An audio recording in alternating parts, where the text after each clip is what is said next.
निवडणुकीत महायुतीच्या विजयात महत्त्वाची भूमिका निभावली ती लाडकी बहीण योजनेनं।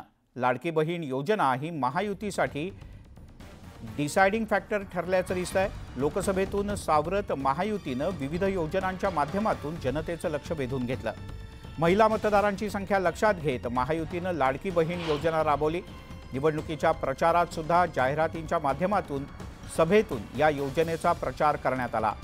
विरोधी पक्ष आपली योजना बंद पाडणार असल्याचं सुद्धा मतदारांना आवर्जून सांगण्यात आलं। लाडकी बहीण योजनेच्या माध्यमातून महायुती सरकारनं महिलांच्या खात्यात 1500 रुपये जमा केले। निवडणुकांच्या पूर्वी बहुसंख्य महिलांच्या खात्यात 7500 रुपये जमा झाले होते आणि त्यातून महिलांची भूमिका आपल्याकडे वळवण्यात महायुतीला यश आलं।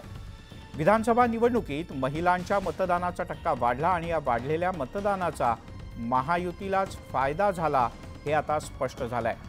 दरम्यान ज्या मतदारसंघांमध्ये 70% जास्त मतदान झालं अशा 98 मतदारसंघांपैकी 81 मतदारसंघात महायुतीच्याच उमेदवारांचा विजय झालाय।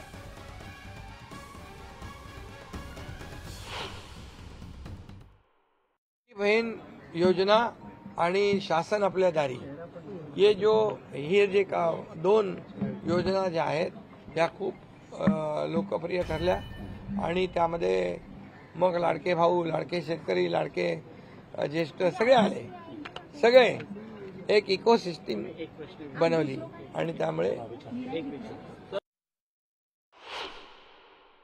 लाडकी बहिणा म्हणजे गेम चेंजरच ती योजना झाली। अंडर करंट असा का बहिणींनी दाखवला की मी सगळे उताने पडले, सगळे आडवे झाले। एक माझं स्वतःचं स्पष्ट मत आहे, प्रत्येकाची वेगवेगळी मतं असू शकतात। संपूर्ण निवडणूक जी आहे